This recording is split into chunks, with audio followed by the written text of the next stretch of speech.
Adonai then said, "Go, buy a clay jar from the potter. Take some of the people's leaders and some of the leading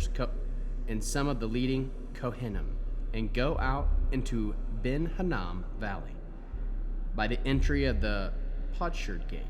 There you will proclaim the words I'm about to tell you. Say, hear the word of Adonai, kings of Yehuda, inhabitants of Jerusalem. This is what Adonai Sabaoth, the God of Israel, says. I'm about to bring disaster in this place.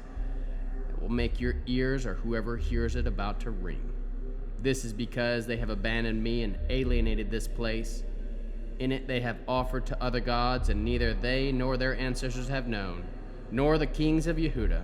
They have filled this place with the blood of innocent people. They have built the high places of Baal, in order to burn up their children in fire as burnt offerings to Baal, something I never ordered or said or even entered my mind. Therefore the time is coming, says Adonai, when this place will no longer be called either Tophet or Ben Hanam Valley, but the Valley of Slaughter. I will nullify the plans of Yehuda and Jerusalem in this place. I will make them fall by the sword, by their enemies, and at the hand of those seeking their lives. I will give their corpses as food for the birds in the air and the wild animals. And I will make this city an object of horror and ridicule. Everyone passing by will be horrified and will ridicule it because of all its wounds. I will cause them to eat the flesh of their own sons and daughters. Everyone will be eating the flesh of his friends during the siege, because of the scourge imposed on them by their enemies and those set on killing them. Then you are to smash the jar in front of the people who went with you, and say to them, Adonai Sabaoth says that this is how I will break this people and this city. Just as one smashes a potter's vessel beyond the possibility of repair, the dead will be buried in Tophet, because there will be no space left for burial anywhere else.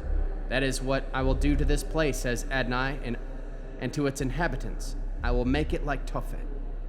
The houses of Jerusalem and those of the kings of Yehuda will be defiled like the place of Tophet. Yes, all the houses of whose roofs they have offered to the stars in heaven and poured out drink offerings to other gods.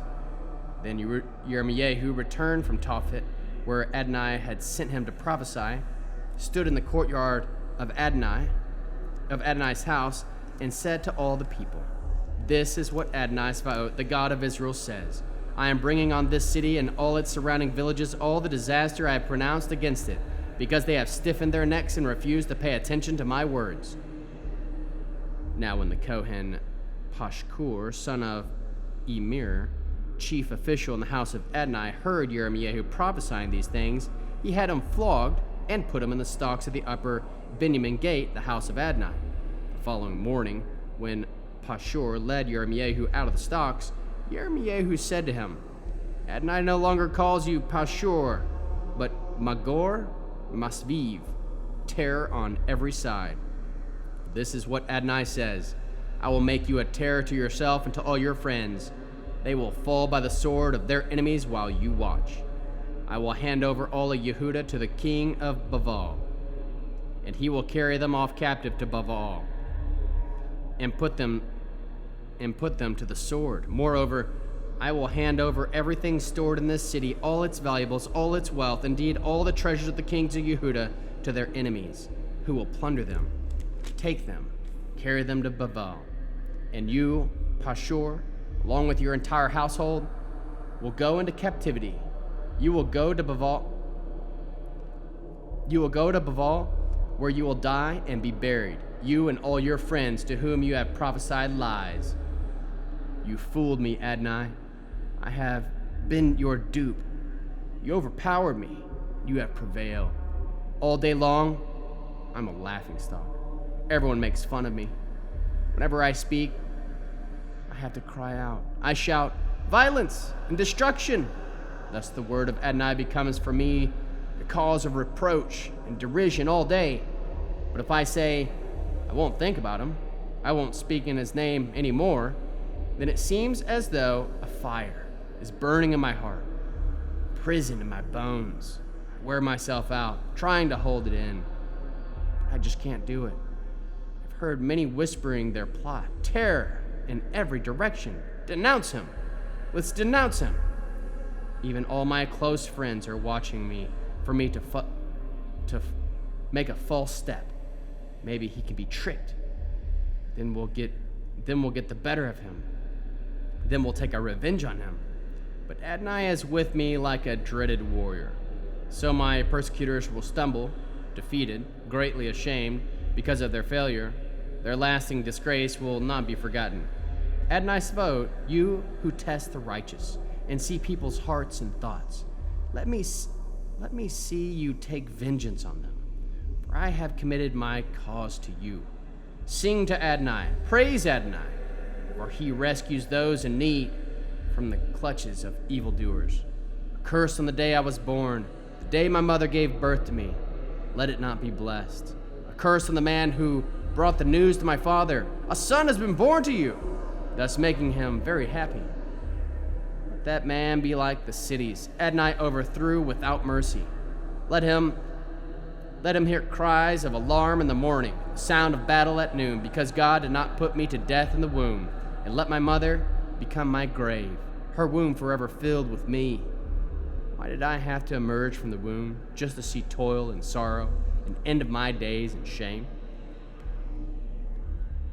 This is the word that came to Yirmiyahu from Adonai when King Zedekiah sent to him Pashkur, the son of Melchiah, and Zvaniah, the son of Maaseiah, with this message: Please consult Adonai for us, because Nebuchadnezzar, king of Babel, is making war on us.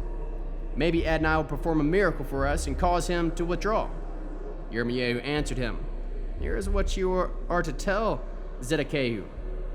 This is what Adonai, the God of Israel, says: I will make the weapons of war that you have in your hands ineffectual in your fight against the king of Babel and the Casdim, who are outside of the walls besieging you. Instead, I will gather them inside the city, and I myself will fight against you with my hand stretched out and with a strong arm, in anger, rage, and great fury.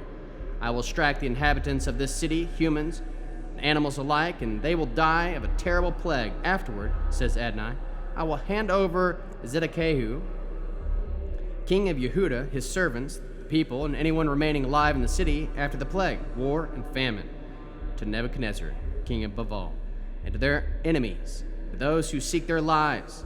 He will put them to the sword. He will not spare them. He will have no pity, no compassion. Here is what you are to tell this people, Adonai says. Look, I am presenting you with the way of life and the way of death. Anyone who stays in this city will die by the sword, famine, and plague. But he who leaves, surrenders to the Casdim besieging you, will stay alive.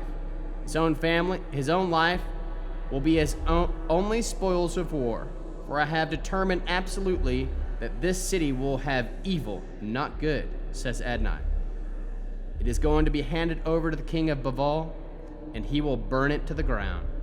To the royal house of Yehudah says, Hear the word of Adonai, house of David. This is what Adonai says: Judge fairly every morning. Rescue the wrong from their oppressors, or my fury will lash out like fire, burning so hot that no one can quench it, because of how evil your actions are. Adonai says, I am against you, Yerushalayim, situated in the valley like a rock on a plain. You who say, Who can come down against us? Who can enter our lairs? I will punish you, says Adonai, as your deeds deserve. I will set its forest on fire, and I will devour everything around it.